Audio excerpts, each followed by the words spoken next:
Good afternoon everyone.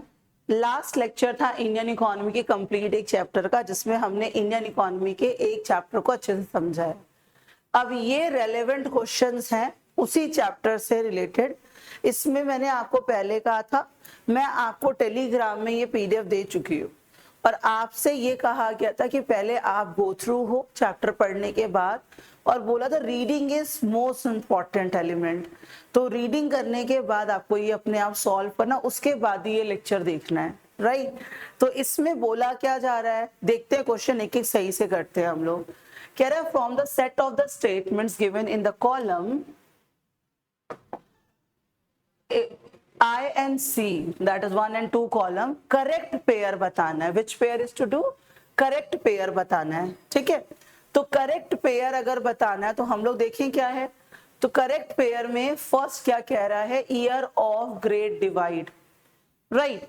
Year of great divide कब हुआ, agriculture sector के बारे में कह रहा है, main source of livelihood during the British rule, infant mortality rate low during the British rule. ये तीन बातें कह रही, करेक्ट पेयर बताइए। तो करेक्ट पेयर आपके अकॉर्डिंग क्या है, काइंडली आंसर मी, तभी मैं प्रोसीड करूंगी। करेक्ट पेयर आपके अकॉर्डिंग क्या है। ईयर ऑफ ग्रेट डिवाइड क्या 1881 है कि 1921 है, 1921 है। 1881 की भी डेट आपने पढ़ी हुई है और 1921 की भी डेट पढ़ी हुई है, तो हमें कंफ्यूज नहीं होना है। यहाँ पे दोनों डेट्स आपको पता है। तो यहाँ पे एक डेट क्या है 1881, जो कि फर्स्ट सेंसस हुआ था। क्या हुआ था, फर्स्ट सेंसस। 1921 को ईयर ऑफ ग्रेट डिवाइड कहा जाता है। इसका मतलब this pair is not correct. अब पीडीएफ आपके पास है तो आपको उसमें जो करेक्ट है वो तो मार्क करना ही करना है, लेकिन जो करेक्ट नहीं है उसको करेक्ट करके अपने पास लिखना है। एग्जाम हॉल में रिचा कटारिया के बताए हुए क्वेश्चन एग्जैक्ट नहीं आ जाएंगे, रिलेटेड टू आएंगे। अगर ईयर ऑफ ग्रेट डिवाइड है भैया, ईयर ऑफ ग्रेट डिवाइड आपको याद कर लो कौन है, 1921। एग्रीकल्चर सेक्टर मेन सेक्टर था, ज्यादातर जनता मैंने बताया डायरेक्टली और इनडायरेक्टली किस पर डिपेंड कर रही थी, एग्रीकल्चर सेक्टर पे। नेक्स्ट है इन्फेंट मोर्टेलिटी रेट लो था, बच्चे पैदा होते ही मर जाते थे, बताया था, मेडिकल ट्रीटमेंट्स नहीं थे, दैट इज ओके। चलो, तो यहाँ पे कौन करेक्ट है, बी। ये करेक्ट नहीं है क्योंकि हाई था, बच्चे पैदा होते ही जल्दी जल्दी मर जाते थे, क्योंकि मेडिकल ट्रीटमेंट्स नहीं थे, कोई रूल रेगुलेशन नहीं था, बस अपने धर्म को बढ़ाना, बच्चे पैदा करते जाओ। तो यहाँ पे ये भी रॉन्ग है, ये भी रॉन्ग है, करेक्ट इज दिस। अच्छा, राइट क्या होगा, तो ये भी देखो। तो राइट क्या है, 1921 है। राइट क्या है, हाई है। इज दिस ओके, कोई पंगा इसमें, समझ आ रहा है। नेक्स्ट क्या है, नेक्स्ट क्या है, फर्स्ट ऑफिशियल सेंसस। अब भैया फर्स्ट ऑफिशियल सेंसस कब हुआ था, 1881 में हुआ था। ईयर ऑफ ग्रेट डिवाइड क्या 1921 है। अब मेरे हिसाब से तो ये लर्न हो गया होगा ये दो बातें। चलो नेक्स्ट देखते हैं, पूछा क्या गया है, इनकरेक्ट पेयर पूछा है। क्या पूछा है, इनकरेक्ट पेयर, ठीक है। तो अब इनकरेक्ट पेयर देखना है हमें। कह रहा है इंट्रोडक्शन ऑफ रेलवे हुआ इंडिया में 1850 में, इनकॉर्पोरेशन ऑफ टिस्को आए 1807 में, फर्स्ट सेंसस हुआ 1881 में, ओपनिंग ऑफ सुएज कैनाल 1869 में। हमें बताना क्या था, इनकरेक्ट बताना था।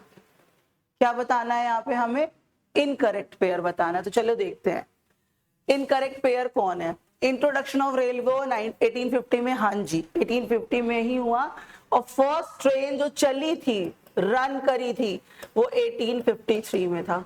यस और no, be active and participative as well, कोई फायदा नहीं अदरवाइज करने का। तो 1850 में रेलवे इंट्रोड्यूस हुई और 1853 में चली इज दिस। चलो, टिस्को का 1807 में नहीं 1907 में आया। कौन आया, 1907। इसका मतलब correct answer, I mean so say incorrect यही है।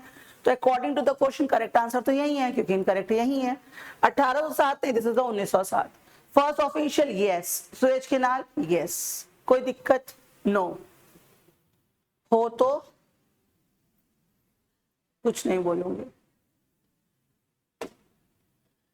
ये खुशी नाम की बच्ची के द्वारा लिखा गया क्वेश्चन था। ये स्टैग्नेशन इन एग्रीकल्चरल सेक्टर, क्या था स्टैग्नेशन ऑफ एग्रीकल्चर सेक्टर में, क्या पंगे आए थे? Land settlement system, deindustrialization, lack of technology, commercialization of agriculture, क्या था? आपने खुद अपने क्वेश्चन का आंसर दिया था। आंसर 1 श्योर, अपना पढ़ लियो, सोच लो। ऑफ कोर्स ये ए ही होगा, बताओ क्यों? कमर्शियलाइजेशन ऑफ एग्रीकल्चर भी है। अगर यहाँ पे स्टैग्नेंट इकोनॉमी दोनों है तो ये भी है और ये भी है। इवन लैक ऑफ टेक्नोलॉजी भी है, समझो, इवन लैक ऑफ टेक्नोलॉजी भी, तीनों है। रीजन बताऊं इसमें? रीजन तो है, लैंड सेटलमेंट सिस्टम भी था, लैक ऑफ टेक्नोलॉजी भी थी, as well as commercialization of agriculture भी है। लेकिन यहाँ पे एक क्वेश्चन का ध्यान देना, मेन रीजन क्या था? तो मेन रीजन था लैंड सेटलमेंट सिस्टम, जो सबसे ट्रेडिशनल रीजन था। ये तो ब्रिटिशर्स आए तब हुआ ना, ये बड़ा ट्रेडिशनल कॉज था। आप हिस्ट्री में भी जाकर के देखोगे तो हिस्ट्री में भी यही हो रहा है। नेक्स्ट, ये मैं बताऊंगी नहीं, आप अपने आप लगा लो टिक। ये किसका ईयर है? ऑफिशियल सेंसस का। तो ये किसका ईयर है? ग्रेट डिवाइड है। ये क्या है? कितनी बार ये चीज हो रही है, तो इसको तो भूलना ही नहीं चाहिए आपको। Year of great divide. और 1881 क्या है? सेंसस। ठीक है। ब्रिटिश रूल ने इंट्रोड्यूस्ड किया था इंडिया में। इंट्रोड्यूस्ड कब किया? 1850 में। चली कब? 1853 में। Next, decline of handicraft industries. Handicraft में बड़े राजा थे, तो हैंडीक्राफ्ट इंडस्ट्री का क्या था? डिक्लाइनेशन क्यों था? मैसिव अनएम्प्लॉयमेंट थी, अनएम्प्लॉयड थे हम लोग, इंपोर्ट करते थे फिनिश गुड्स को। क्या ये करेक्ट है डिक्लाइन ऑफ हैंडीक्राफ्ट के लिए?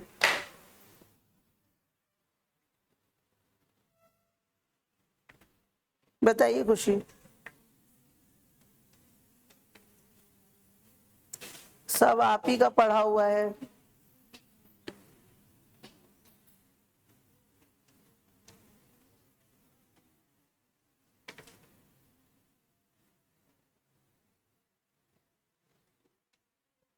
क्या सही होना चाहिए? बोथ सही है। फर्स्ट को इतना महत्व मत दो, लेकिन हाँ ऑप्शन सिर्फ एक नहीं फिर दोनों होंगे, राइट? क्योंकि एक्चुअली इंपोर्टर तो थे ही हम फिनिश गुड्स के। मैंने स्वेटर का एग्जांपल दिया था, अगर आप लोगों ने सही से वीडियो लेक्चर देखा होगा तो।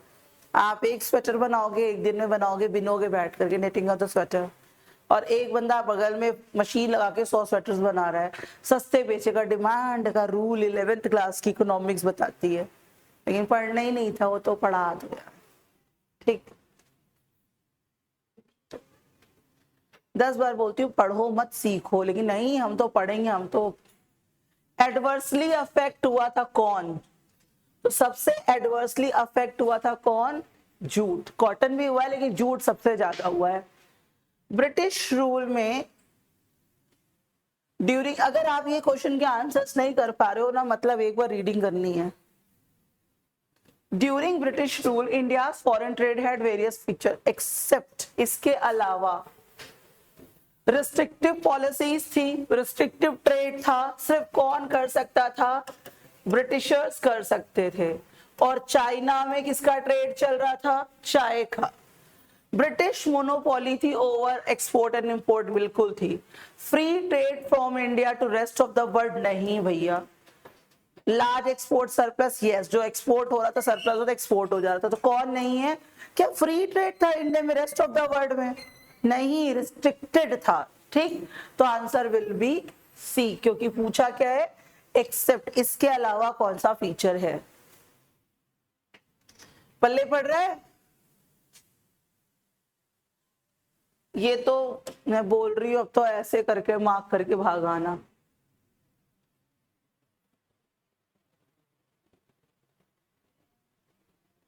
सबसे ज्यादा infrastructure during the British rule कहाँ आया? रेलवेज में। यही उनका तो कंट्रीब्यूशन रहा। चलो अब आप लोग थोड़ा पढ़ो और बताओ क्या है।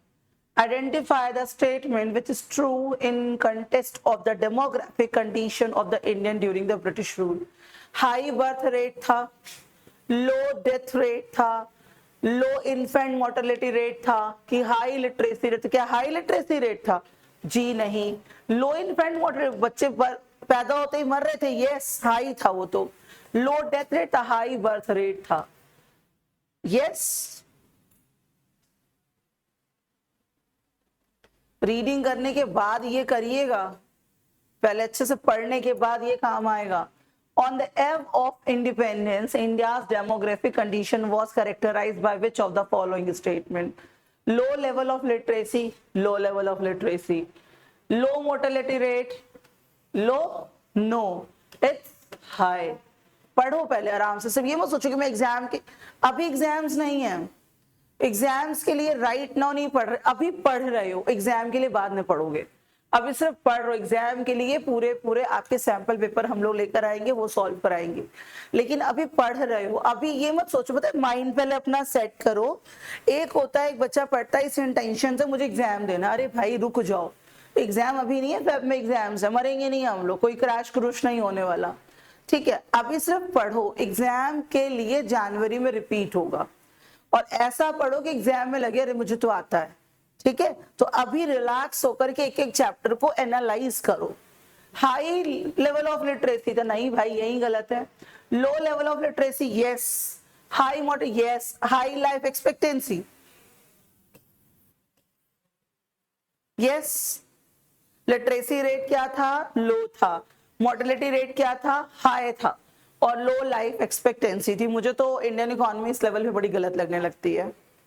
सॉरी टू से, आई कैन नॉट से एनसीईआरटी टू बी रॉन्ग, लेकिन अगर मुझे खुद की बात, खुद के कॉन्सेप्ट्स रखने हो तो कॉमन सेंस लगाइए। जो पहले की एक्सपेक्टेंसी रेट था लाइफ का वो ज्यादा था। किसी के दादाजी 94 ईयर्स तक जिंदा रह रहे हैं, तो किसी के 120 ईयर रह रहे हैं। और अब क्या है भाई, अब 30 साल में शुगर भी है, तो ये भी है, तो वो भी है, ज्यादा से ज्यादा 40-50 होकर के जय माता दी। मुझे तो अपने लिए जो लगता है फिलहाल, तो मतलब बहुत हाई, मतलब रेट नहीं लगता कि बड़ा लाइफ जीनी, इसलिए आई एम ओके कि इट्स ओके। ज्यादा से ज्यादा 40-50, उससे ज्यादा का मुझे नहीं लगता कि लाइफ स्पैन है। लेकिन पहले लोगों का आप देखो, अपने घरों में ही देखो, कोई 90 ईयर्स का तो 120 ईयर्स का, क्या ये अभी देखने को मिलता है? अभी मिलता है? नॉट एट ऑल, नहीं ही मिलता। लेकिन अब एनसीईआरटी कह रही है, बुक कह रही है, तो भैया ठीक है। लाइफ एक्सपेक्टेंसी कम थी क्योंकि मेडिकल ट्रीटमेंट्स नहीं थे, तो जो बुक कह रही है वो तो सुनना ही पड़ेगा। लेकिन अगर लॉजिकल बात की जाए तो ऐसा कुछ नहीं मुझे दिखता। 1881 में जो सेंसस हुआ था वो कितने कितने सालों में हो रहा था? ऑब्वियसली 10 ईयर्स में हो रहा था। कितने ईयर्स में हो रहा था? 5 years में हो रहा था, every 5 year. From 1881 onward, census operation India were carried out after 5 years. Are you sure?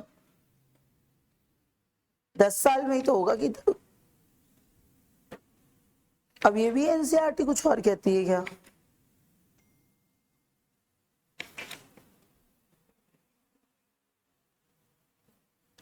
कितने ईयर्स में हो रहा था?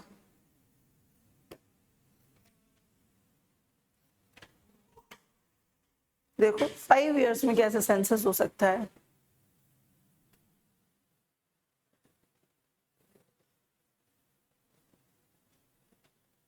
मेरी बात 10 मानिए, अभी मैडम बताएंगे एनसीईआरटी क्या कह रही थी। 5 है 10 है? 10 ही है ना। एक दिन अरुण सर कह रहे थे गुरु गुरु रहेगा, चेला चेला रहेगा। तो मैं गुरु अपने आप को नहीं मान रही हूँ, ना मानती हूँ, चेला ही हूँ अभी भी मैं भी, लेकिन थोड़ी देर के लिए गुरु बनने दो। 10 ही साल का सेंसस था, 5 साल का कोई सेंसस नहीं था। बहुत महान बच्ची है भाई। कौन से सेक्टर ने प्ले किया था सबसे important role? Obviously agriculture sector ने किया था। किसने किया था? एग्रीकल्चर ने किया था, राइट।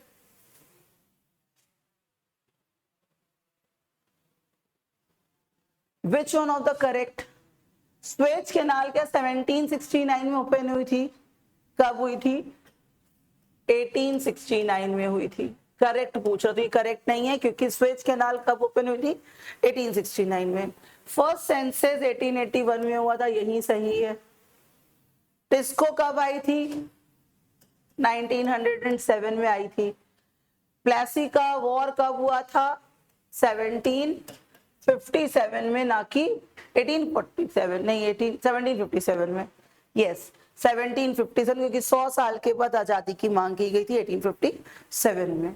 तो कौन सा सही? Only second is right. बाकी सारे क्यों गलत है उसके आंसर आपके सामने लिखे हुए हैं। लॉजिक है, बिना लॉजिक के बात नहीं हो रही है। स्वेज कैनाल कब ओपन हुई? 1869 में। पहला सेंसस हुआ 1881 में।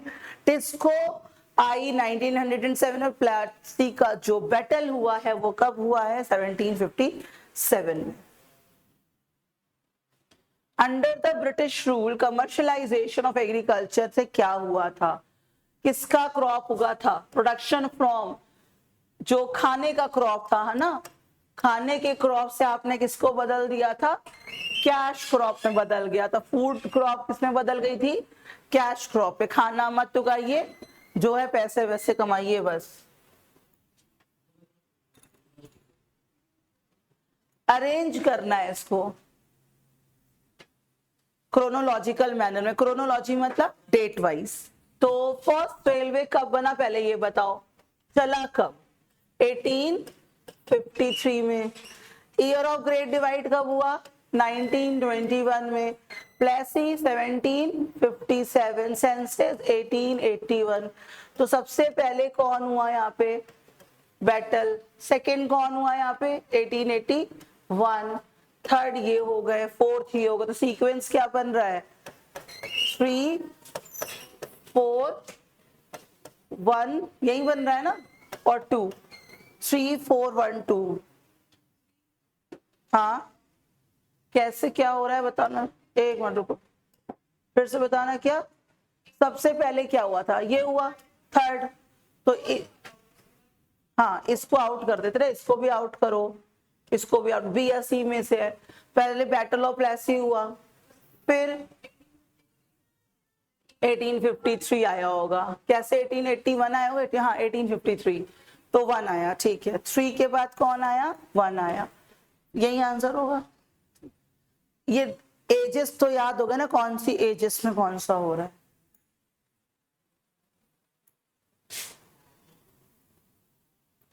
India was exporter of what? India किसकी एक्सपोर्टर थी? एक्सपोर्ट क्या कर रही थी? प्राइमरी प्रोडक्ट्स कर रही थी। एक्सपोर्टर ऑफ रॉ मटेरियल, ये पढ़ा था हम। एक्सपोर्टर किसके बन गए थे? रॉ मटेरियल के। और इंपोर्टर किसके बन गए थे? इंपोर्टर थे कैपिटल गुड्स के और फिनिश प्रोडक्ट्स के, है ना। फिनिश प्रोडक्ट और कैपिटल गुड्स के हम कौन है? इंपोर्टर हैं। प्राइमरी गुड्स के हम क्या हैं? एक्सपोर्टर हैं।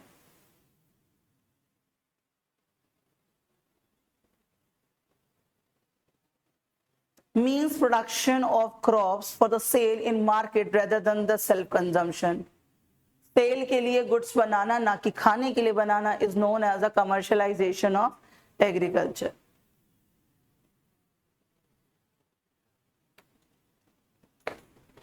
Arrange the following in correct chronological manner.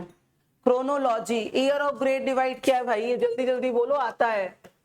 Establishment of Tata steel company 1907। Introduction of railway 1850। Suez canal 1869। तो पहले क्या आ रहा है? 1850। 3 नंबर पहले आएगा, तो answer will be D. Yes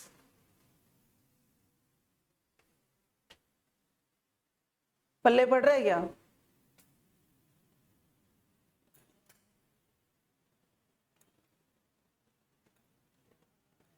स्वदेशी movement against the British started in 1905। इसी में एक बात आ गई, तो ये भी पढ़ ली। स्वदेशी मूवमेंट कब आया है? 1905। Indian started ditching British goods for Indian product. Which of the following would have been likely impact on the movement? Rise in import of raw material, fall in import from the British, rise of production of the goods in India, rise of export tariffs. क्या हुआ है?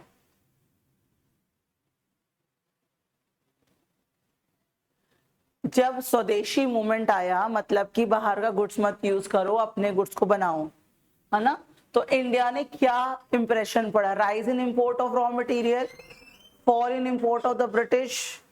तो हमने import करना obviously कम कर दिया होगा Britishers से, और टैरिफ लगा दिए गए होंगे ताकि हम ज्यादा माल ना खरीदें। यस, चेक करो, ये है मेरा जो एक्सपेक्टेशन जा रहा है, दिस इज की है। नहीं,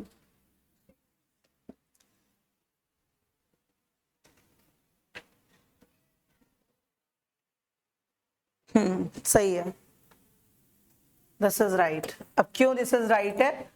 तो पहले क्या है, इंपोर्ट कम कर देंगे हम, क्योंकि स्वदेशी मूवमेंट चल रहे थे। कभी कभी ना क्या होता है, मैं एक ट्रिक बताती हूँ सारे बच्चों को, कभी कभी सारे क्वेश्चंस के आंसर्स कभी नहीं पता होते, कोई सर्वोपरि नहीं है यहाँ पे।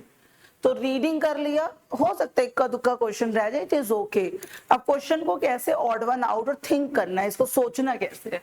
स्वदेशी मूवमेंट, स्वदेशी का मतलब क्या? अपनी इंडिया में ही प्रोड्यूस करो।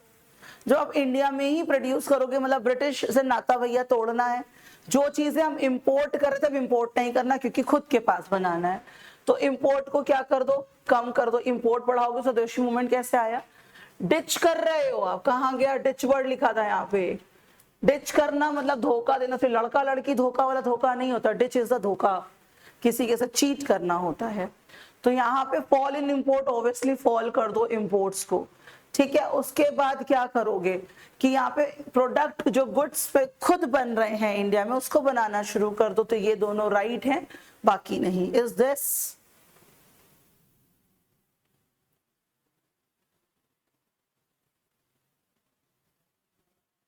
अब ये है स्टेटमेंट के क्वेश्चंस, पढ़िए और बताइए क्या हो रहा है।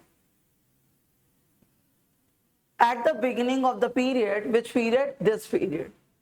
Share of agriculture in the GDP was highest. Agriculture का सबसे ज्यादा सपोर्ट था, यस और नो? हमने बताया था डायरेक्टली और इनडायरेक्टली जनता किसके ऊपर डिपेंड कर रही थी? एग्रीकल्चर के ऊपर। ऑब्वियसली प्राइमरी किसका था डेडिकेशन? एग्रीकल्चर का। आई थिंक ये करेक्ट है। Increase in agricultural productivity during this period led to the further increase in the share of agriculture in GDP by the end of this period.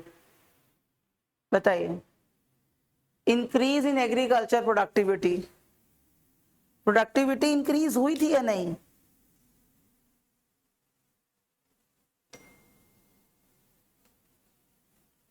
Productivity increase हुई थी क्या?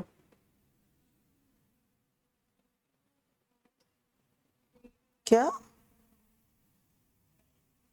Discuss करके ही करो ये questions, क्योंकि सिर्फ अगर क्वेश्चन का आंसर मार्क कर देंगे, the book is also saying the answer. यार कितने क्वेश्चंस हैं एमसीक्यू के? 21, और एक हुआ है किसका? स्टेटमेंट का।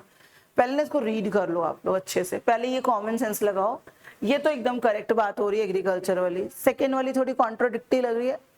इंक्रीज हुआ था एग्रीकल्चर, लेकिन एग्रीकल्चर की प्रोडक्टिविटी इंक्रीज नहीं हुई थी। Mute please. एग्रीकल्चर की प्रोडक्टिविटी इंक्रीज हुई थी क्या? आप लोग बताओ, एंड ऑफ द पीरियड तक क्या ये प्रोडक्टिविटी इंक्रीज हो गई थी? तो मैं तो कहूंगी भाई पी सिर्फ सही है। क्यों?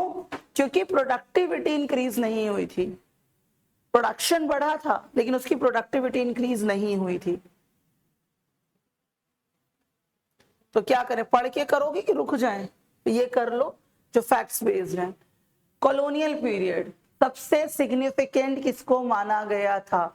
सारे बंदों ने पार्टिसिपेट किया था। अगर हम पार्टिसिपेटिव की बात करते हैं, पार्टिसिपेटिव कौन था? सारे थे। लेकिन किसकी सबसे सिग्निफिकेंट मानी गई थी? तो किसकी मानी गई थी? राव साहब की। ये सब तो तैयार है ना? अब आप लोग को क्या लैक लग रहा है? Literally while doing the question क्या लैक लग रहा है? फैक्ट्स तो याद हो गए, फैक्ट्स तो करते करते ऑब्वियसली याद हो जाएंगे। जो थ्योरेटिकल चीजें होती हैं, अब समझ आ गई कि Indian economy is not an easy task. सबका कहना है अरे इंडियन इकोनॉमी पढ़ लेंगे, पढ़ लो, पढ़ लेंगे, एक रात पहले भी पढ़ लेंगे, मैडम ले आएंगे नंबर, तो ले आना। लेकिन ये एक्सपेक्ट मत करो कि 90+ आएंगे, क्योंकि एग्जामिनर फूल नहीं है कि आप कुछ भी करोगे तो नंबर दे देगा। It is the time of competition. Academy में बहुत अच्छे से कंपटीशन आ चुका है, तो मेरी रिक्वेस्ट है ये, अब आप लोग देख रहे हो कि जो फैक्ट्स हैं वो 2 से 3 बार रिवाइज हो चुके हैं कि 1921 में क्या हुआ, इसमें क्या हुआ, सब कुछ लर्न हो गया है, फैक्ट्स बैठ जाते हैं दिमाग में। बट थ्योरेटिकल में आपको रीड करना पड़ता है वंस और ट्वाइस, तब जाकर के आपको लगता है हाँ अब करेक्ट है। तो डोंट गेट हरीड प्लीज, ना हरीड होइए ना वरीड होइए यहाँ पे। तो क्योंकि अगर हरी हरी करेंगे तो या तो फिर एफिशिएंसी या तो इफेक्टिवनेस, दोनों में एक चीज में कमी आ जाएगी, तो फिर हरी हरी करना पड़ेगा। ठीक है, अभी बैठ करके थोड़ी देर पहले चैप्टर को रीड कर लीजिए, उसके बाद इस चैप्टर को गो थ्रू। फिर मैं बोलूंगी ऐसा गो थ्रू होइए कि एग्जाम टाइम पे भी ना होना पड़े, सब कुछ आता लगे ये तो आता है, कॉन्फिडेंटली लगे तो आता, अरे नहीं एक बार पढ़ लेते तो कर लेते। एग्जाम हॉल में ये होता है, मेरे साथ तो हुआ था भैया, एक बहुत सड़ा हुआ स्टूडेंट होता है ना, वही एक थोड़ा सही सार टीचर बन जाता है। तो हाँ, थोड़ा लो लेवल पे सोच रही हूँ, एग्जाम हॉल में बैठी हूँ, लगता यार एक बार पढ़ाती शिट पूरा कर लेती। मेरे अंदर तो यही थॉट थी, और मे बी मैं रॉन्ग हूँ, आप लोग ज्यादा इंटेलिजेंट हो तो मैं रॉन्ग हूँ, prove me the wrong first. Exam hall में ये फील आता है मैक्सिमम लोगों को, काश हर एक बार पढ़ लेते तो कर लेते, पढ़ा हुआ था दिमाग में नहीं था। भैया आपका दिमाग भी आपका है, पढ़ना भी आपको, आंख भी आपकी है, टाइम भी आपका है। बार बार बोल रही हूँ तो ये मैं बोल रही हूँ, आप लोग मुझे कमा करके दे जाना यार, अकाउंट में डाल देना मेरे, वो ठीक रहेगा। लेकिन एक बार ऐसा पढ़ लो कि दिमाग में सेट हो जाए, पढ़ लेंगे तो फिर हो गया काम खत्म। रिक्वेस्ट कर रही हूँ एक बारी सही से पढ़ लो, और ये मैं रिक्वेस्ट सिर्फ कटारिया के स्टूडेंट से कर रही हूँ, क्योंकि वही भैया हमारे बच्चे पढ़ते पढ़ते कुछ नहीं है, एकदम गवार बच्चे हैं हमारे, तो वो लोग पढ़ ले, बाकियों का मुझे नहीं पता। अच्छे से पढ़ लो, उसके बाद ना ये क्वेश्चंस हैं, मैं भी यही हूँ, ये क्वेश्चन सही से पढ़ के करना कि आप सारे क्वेश्चन करेंगे, सब आता है आप लोगों को। लेट्स चेक ये आता है कि नहीं आता है। ये आता है ना, क्योंकि फैक्ट्स हैं। क्यों? क्योंकि अभी तक यही तो करते आ रहे हो, फैक्ट्स आते रहेंगे, थ्योरेटिकल में फंस जाओगे। कई बार बच्चे कहते हैं असर्शन एंड रीजन वाले क्वेश्चंस हम नहीं कर पाते, कर पाते हो आप करना ही नहीं चाहते, क्योंकि आप सोचते हो अरे इतने बड़े बड़े मेरे को पढ़ने ही नहीं आएगा, अपने ऊपर पहले ही डाउट हो जाता है। Stop doubting on yourself first.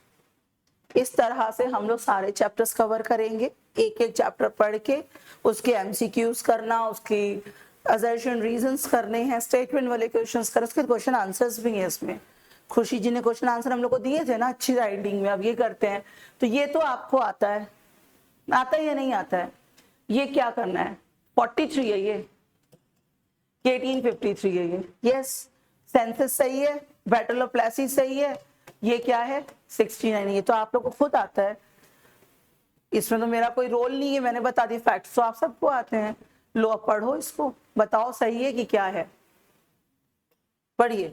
Last question करा रही हूँ, पढ़ने के बाद ही आगे मैं लेकर जाऊंगी, क्योंकि मुझे दिख रहा है कितना कौन पढ़ा हुआ है। India became an exporter of primary goods, yes और no? Yes, exporter of primary goods, बिल्कुल सही बात। और इंपोर्टर ऑफ फिनिश गुड्स, ये भी सही बात। कहते हैं रिस्ट्रिक्टिव पॉलिसी, रीजन क्या है? कभी भी क्वेश्चन का जब असर्शन रीजन पढ़ो तो समझो यहाँ पे क्या कह रहा है कि हम एक्सपोर्टर बन गए थे प्राइमरी गुड्स के और इंपोर्टर बन गए थे फिनिश गुड्स के। चलो ठीक है, ये रीजन क्या था इसका? क्योंकि रिस्ट्रिक्टिव ट्रेड पॉलिसी चल रही थी, कहीं और आप ट्रेड नहीं करोगे, सिर्फ ब्रिटिश में करोगे। Composition of volume industry, yes, दोनों सही है। बोथ आर, यस और नॉट?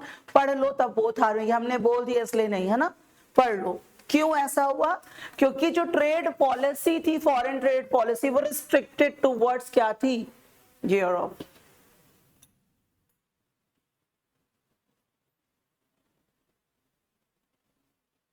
खुद पढ़ लीजिए, नहीं आएगा तो अभी क्लास बंद हो जाएगी। ओपनिंग स्वेज कैनाल 69 में हुई थी, यस और नो? यस। क्यों हुई थी? ताकि आराम से जा पाओ, कॉस्ट ऑफ पूरा घूम के ना जाना पड़े, ट्रांसपोर्टेशन की कॉस्ट कम हो जाए भैया, it's true. Suez canal provide the direct trade route, और यस, डायरेक्ट ट्रेड रूट, दोनों सही है। एक को मार्क कर दे, अग्री कर रहे हो ना?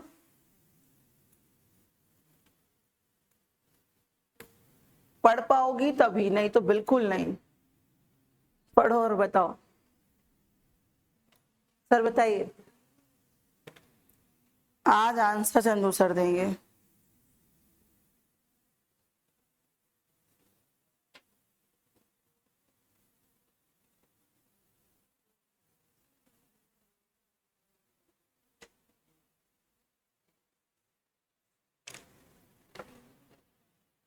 Under British rule, there was huge export surplus due to excess of export. India became an exporter of primary product importers. सही है? क्यों? A true है? Under the British rule, there was huge export surplus. हाँ, due to excess export, India became an exporter of primary goods.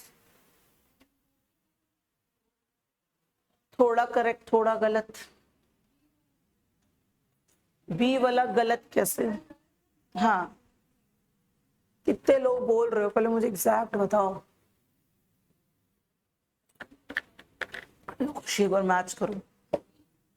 तब भी हम लोग class 12th की तैयारी कर रहे हैं, अभी बहुत टाइम है हमारे पास, और नहीं भी है तो हम ढंग से पढ़ लें यार। डिस्कस करके पढ़ने की बात हुई थी, यहाँ पे वन साइडेड हम नहीं पढ़ रहे, हम टू साइडेड पढ़ रहे हैं। डिस्कस करके ही पढ़ने की बात हो रही है यहाँ पे। लाइव चैट करिए, डिस्कस करिए, तभी पढ़िए। क्या हुआ आंसर? ए। अभी तुम सी के आते हो, सुनो क्यों। इसीलिए कह रहे हैं आराम से डिस्कस करके पढ़ो, यहाँ पे वन साइडेड कुछ नहीं है। देखो यहाँ पे कह रहे हैं इंडिया एक्सपोर्टर हो गई थी प्राइमरी गुड्स की ना। क्यों एक्सपोर्टर थी? क्योंकि गुड्स ज्यादा थे, सरप्लस ऑफ था। और ऑब्वियसली हम इंपोर्टर थे, किसके? आधा कहता तो गलत नहीं बोल सकते है ना। तुम्हारा जो लॉजिक लग रहा है एकदम करेक्ट है, बट हम आधा सही आधा गलत तो नहीं कह सकते। ठीक है, आराम से डिस्कस करके देख कर पढ़िए, हड़बड़ाइए मत। पढ़ो अब।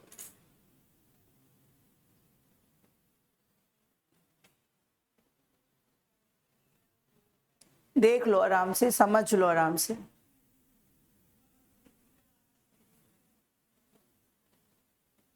(1921) regarded yes. After this, the total population in India never declined. Please check your answer.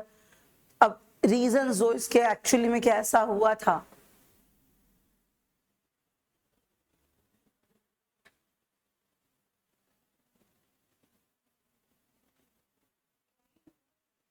हुआ था तो क्या करना चाहिए मुझे? अब सी श्योर हो? हाँ हाँ हाँ, प्लीज प्लीज प्लीज। यहाँ पे हम कोई आप लोग को चेक थोड़ी कर रहे हैं कि आप लोग को आता है कि नहीं आता। हम लोग सिर्फ अभी डिस्कस कर रहे हैं, जब टेस्ट लेंगे तब चेक करेंगे। तो डिस्कशन चल रहे हैं और डिस्कशन में सबको पार्टिसिपेट करना बनता है, इसीलिए इसको ईयर ऑफ ग्रेट डिवाइड कहा जाता है। ठीक है, लग रहा है रीडिंग करनी पड़ेंगे एक बार। पढ़ो।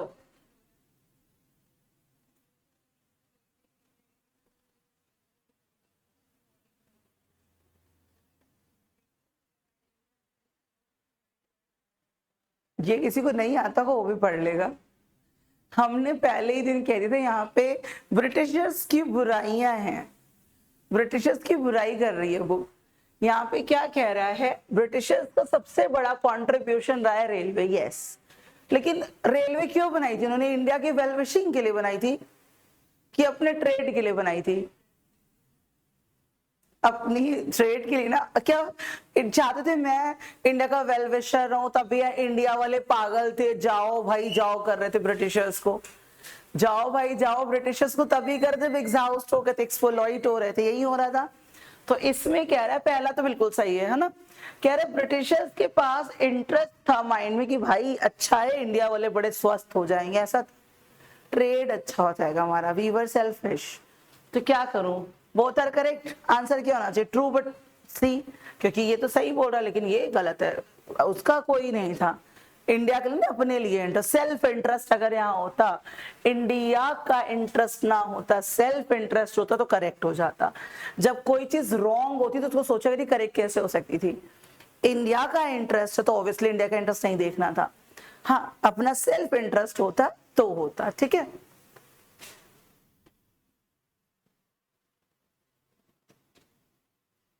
चलो पढ़ लो।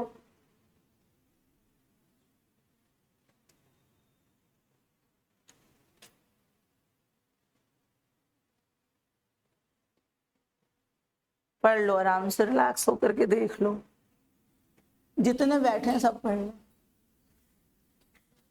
एग्रीकल्चर का कमर्शलाइजेशन हुआ था। The fall in production of food, please check it out. Statement दो दी है, कौन सा करेक्ट कौन सा राइट। द फॉल, या असर्शन रीजन नहीं है ये असर्शन रीजन नहीं है, ध्यान रखना, दो स्टेटमेंट्स की बात हो रही है। असर्शन रीजन एक दूसरे से कनेक्ट होते हैं, उसका रीजन होना वही चाहिए, ठीक है। स्टेटमेंट अलग अलग होते हैं, ठीक है। नेक्स्ट देखिए,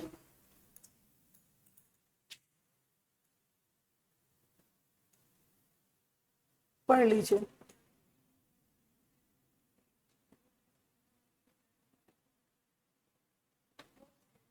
Primary motive of British rule behind the deindustrialization was to get finished product from India. Get finished product from India to sell raw material in Indian market. हाँ, स्टेटमेंट 2 is true. Yes, देख लेते, decline in Indian economy result, ठीक है, क्योंकि ये तो गलत बोल रहा है, उल्टा बोल रहा है ना, raw material finish good raw material, sorry. हाँ, क्यों समझ, इजी तो है ये ना, ये ला।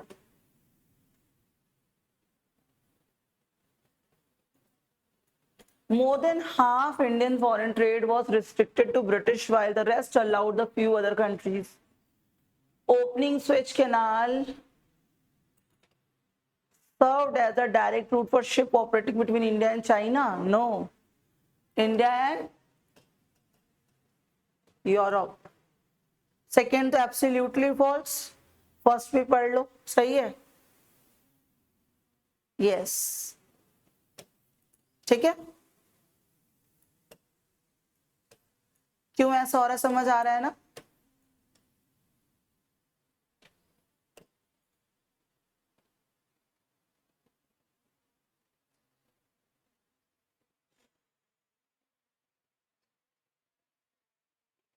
सेकेंड लास्ट, इतनी लंबी सांसें मत लो, सेकेंड लास्ट क्वेश्चन 35 तक कराएंगे, उसके बाद नेक्स्ट में कराएंगे। कई लोग बड़ी लंबी लंबी सांसें ले रहे हैं। The occupational structure of India showed a significant change during the colonial rule. During the British rule, the industrial sector accounted for the largest share of workforce. पढ़ लो। क्या लग रहा है, लैक ऑफ रीडिंग लग रही है क्या? कितने लोग फेवर कर रहे हैं? मुझे एक वोटिंग चाहिए सबसे, एवरीवन से, क्या एक बार एनसीईआरटी को पूरी पूरी रीडिंग करानी चाहिए या नहीं?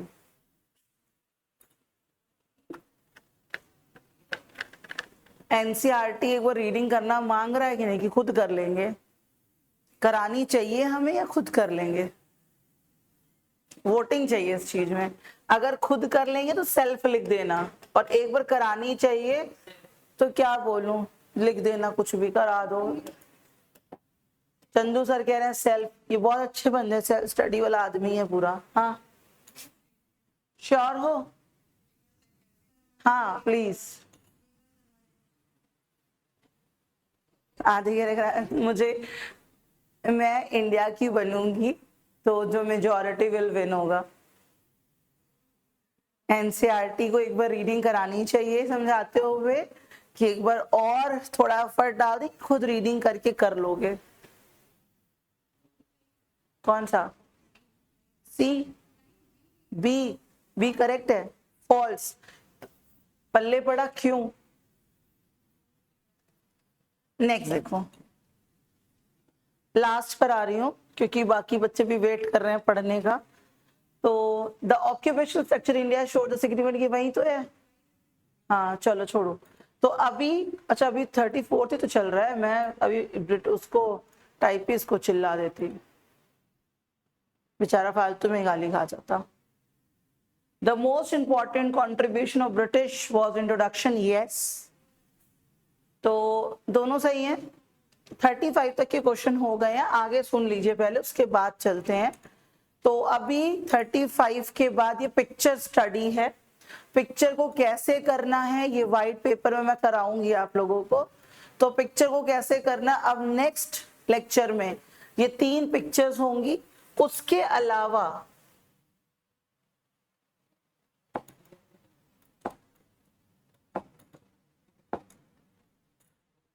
तीन पिक्चर्स के अलावा क्या करना है ये देख लीजिए।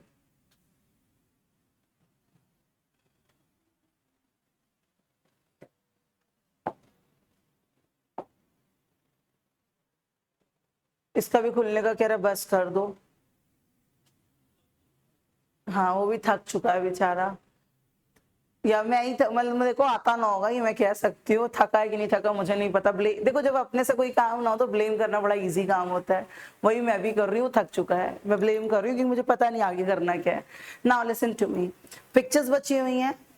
शॉर्ट क्वेश्चंस कौन कौन से आएंगे, लॉन्ग क्वेश्चन के कौन कौन से आएंगे, किस तरह से हमें लिखना है, ये सारी चीजें नेक्स्ट लेक्चर में बताएंगे।